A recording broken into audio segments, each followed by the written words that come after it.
Let's do this. Hello, people. Another beautiful day. Yep.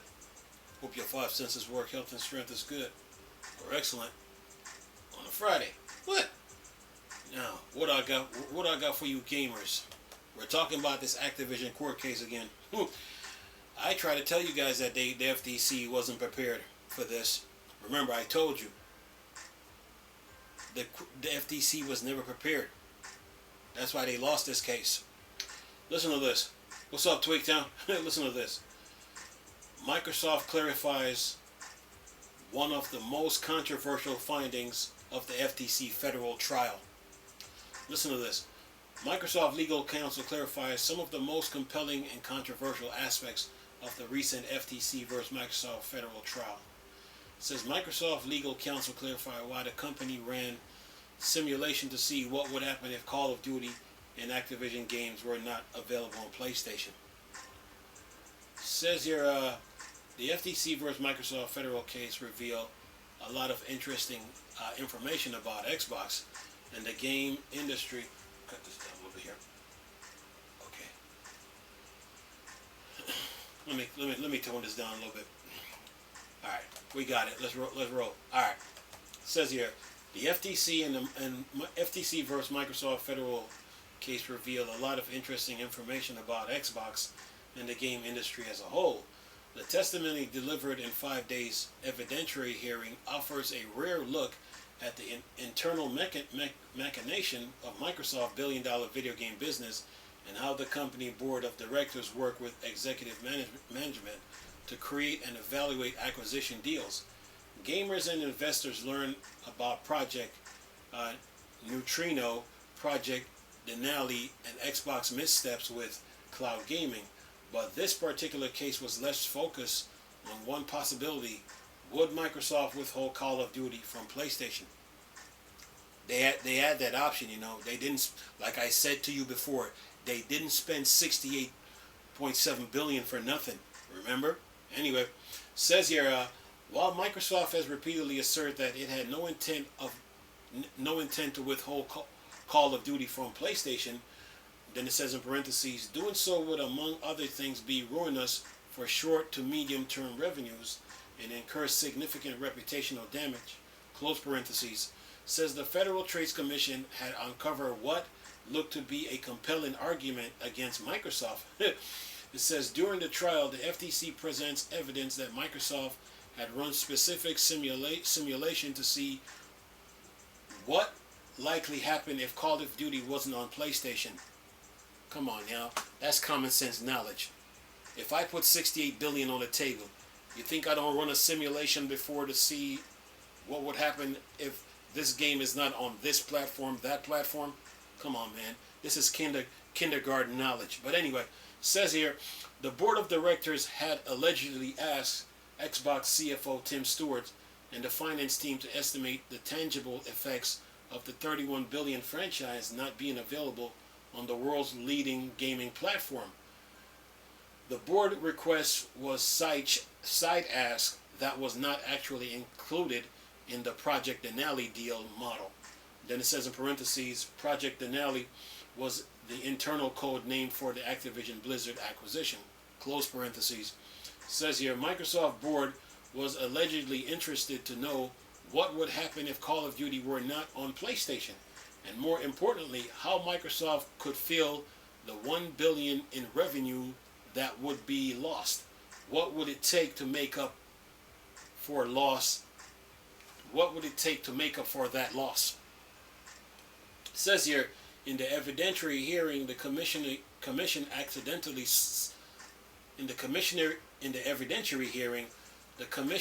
accidentally let slip some of the finding of this particular assessment.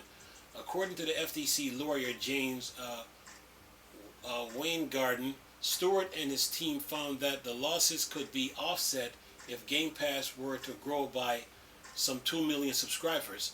This was a slip-up, and the FTC was not supposed to reveal this data, so there isn't any more context here. Anyway, says, then it shows the chart here. Call of Duty lifetime franchise revenue, $27 billion in 2020. 30 billion in 2021, 31 billion in 2022. And then it says Call of Duty is one of the most lucrative video game franchise of all time, with over 31 billion in revenues generated since late 2022. Excuse me. It says here, now we have more clarification on why Microsoft Board of Directors made this request. According to the latest FTC versus Microsoft appeals filing in the Ninth Court Appeals Court, Circuit of Appeals Court, case number 23-15992, docket 55, Microsoft legal counsel explained that this request was made not because the company was intent to withhold Call of Duty, but as a kind of backup plan in case Sony demands terms for Call of Duty were unacceptable. Microsoft was preparing for an unlikely contingency that Call of Duty would indeed not be available on PlayStation because of Sony, not because it planned to keep the franchise from PlayStation. Unfavorable terms could include a much higher revenue split, exclusivity deal, and then it says in parentheses, content coming to PlayStation first and Xbox second, or not to Xbox at all, and then close parentheses, and upfront payment. Says the FTC ultimately lost the case and was denied its preliminary injunction, pushing Sony to sign a deal with Microsoft to keep Call of Duty on PlayStation. It says the specifics of the deal remains unknown, but it's believed the commercial terms are similar to those that Microsoft had offered Sony before the trial.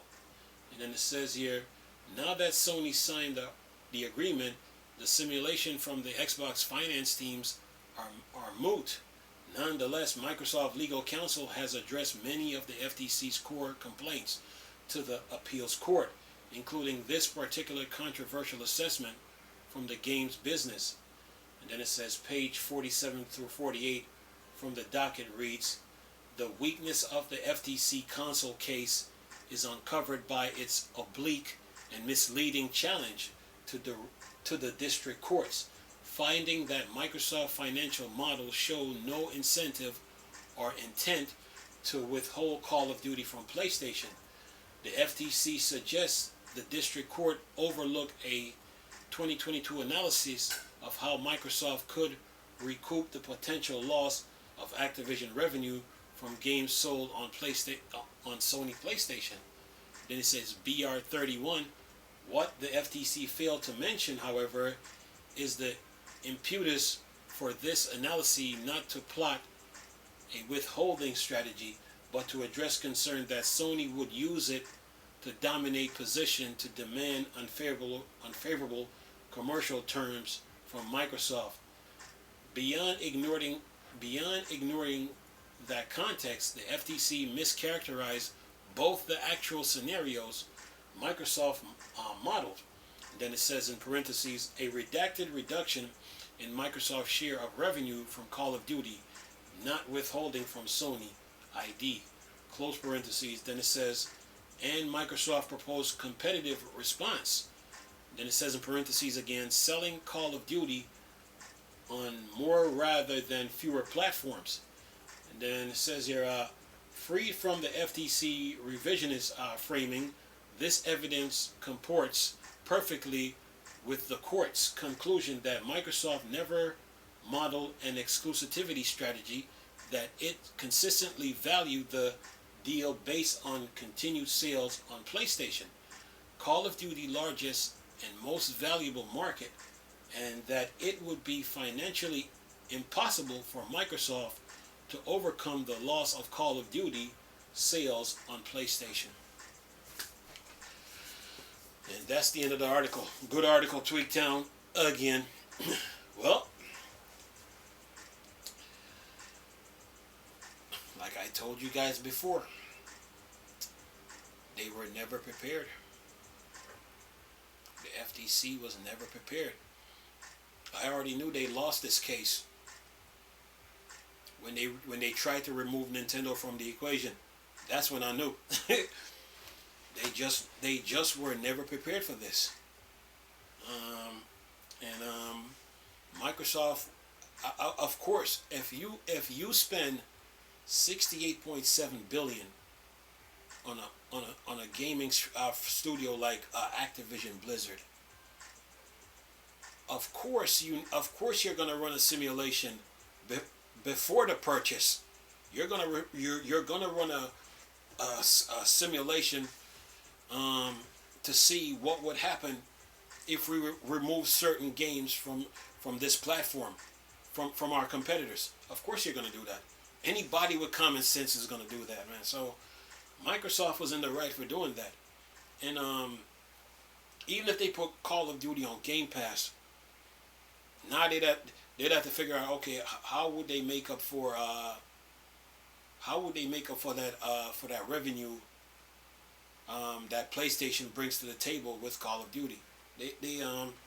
Microsoft, they had to run that simulation. They had to. So to me, to come up with this now is just like it's just like a lost cause to me. You know what I'm saying? So it's like, to me, it's like the FTC. Like I told you, they weren't prepared for this. It's like if I'm buying a house. It's like if you're gonna buy a house. Of course you're gonna. Of course you're gonna try the house out, or say run a simulation on the house to see if the house is up to par, is up to stuff, it's all it says it can be before you buy it. Of course you do. You have to run a simulation before you buy a house. It's the same thing with a car. You have to run a simulation on it before you purchase it. You don't just buy the car and then all of a sudden you run a simulation on it. You got to do like a test drive on it first before you before you get it. So Microsoft was in the right for this. To me, the FTC, they just wasn't prepared for this. They just wasn't prepared for this. And Microsoft, to me,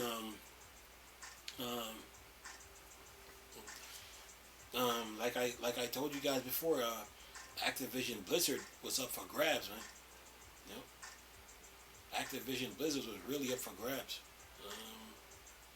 Once Facebook got mentioned in this, it became official. That they were once Facebook, and everybody knows what Facebook brings to the table, financial wise. Once their name got mentioned in the equation, it was up for grabs. Activision Blizzard was up for grabs. So Microsoft, knowing what Activision Blizzard brings to the table, they jumped on it right away. They didn't hesitate. So yeah, it was on a first come first serve. If Microsoft didn't get Activision Blizzard, then Tencent could have picked up the tab. And we all know that Tencent has money, so yeah, man. Microsoft was in the right, man. Of course you're gonna run okay. Sony kept all the content to themselves. They were getting the content first. So Microsoft is looking at Activision like, okay, you got the Call of Duty contract. It's about to expire. But you don't own Activision Blizzard. Okay, so that's your bread and butter. All right. We'll take care of it. Done. So yeah, they had to do what they had to do, man. So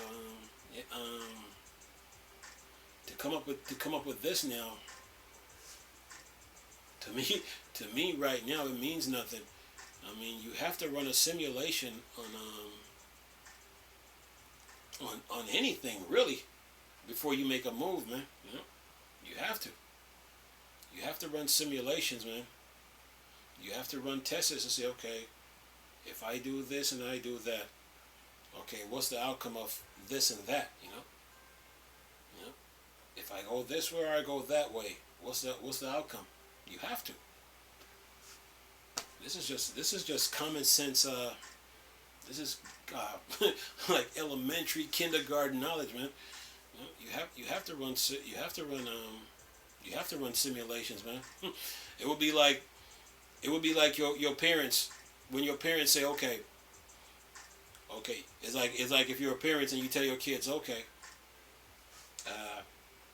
you tell your kids, don't put your hand on the stove while it's hot. If you do it, it's gonna burn you. Okay, you warn your kids, right? Don't put your hand on the stove, right? Okay.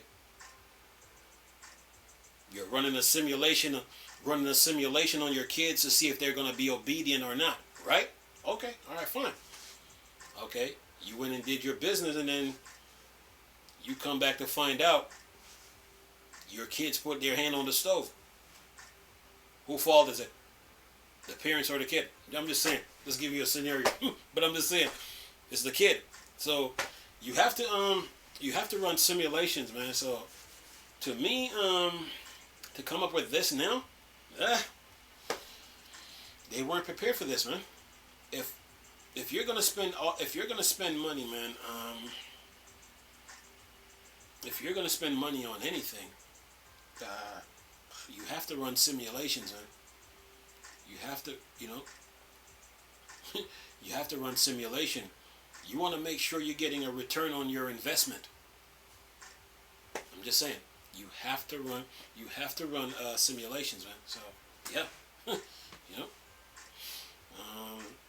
that's just the way life is. Life is just a simulation, man. So yeah. But to me, the Federal Trade Commission, man, talking about a compelling argument. You have to run simulations.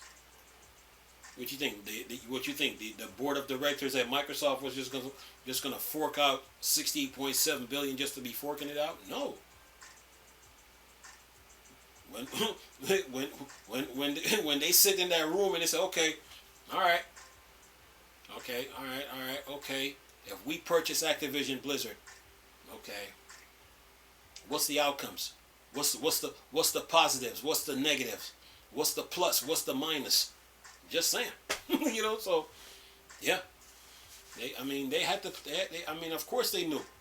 Microsoft knew that PlayStation has a big user base, has a big user base. They knew when they came into the console market with the original Xbox, they knew that PlayStation has a big user base, right? Because of the head start that Sony had with the PlayStation 1, and they carried over into PlayStation 2.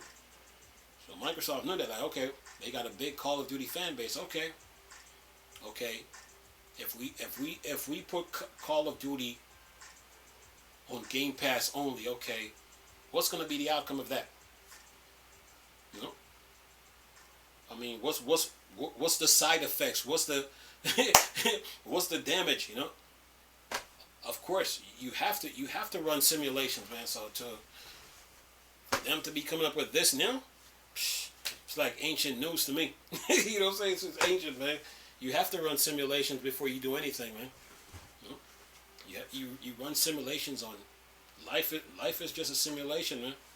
You're running simulations so to get the best results, man. So yeah. But the bottom line to this whole case, to this whole situation, like I said to you before, Activision Blizzard was just up for grabs. They were just up for grabs, man. It was on a first come, first serve, And Microsoft did what they had to do, so yeah. Anyway, man, but yeah.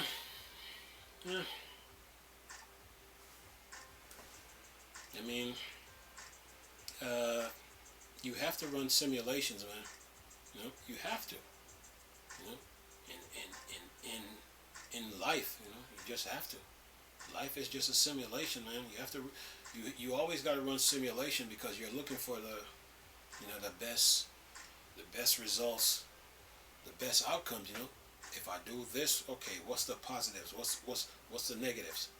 If I do that, what's the pluses? What's the minuses? What's the advantage? Simulations, man. So yeah. Anyway, leave this video for y'all to enjoy. Nice talking to you people again. Chris, still Star Wars and Star Trek playing for Dark Side. Go.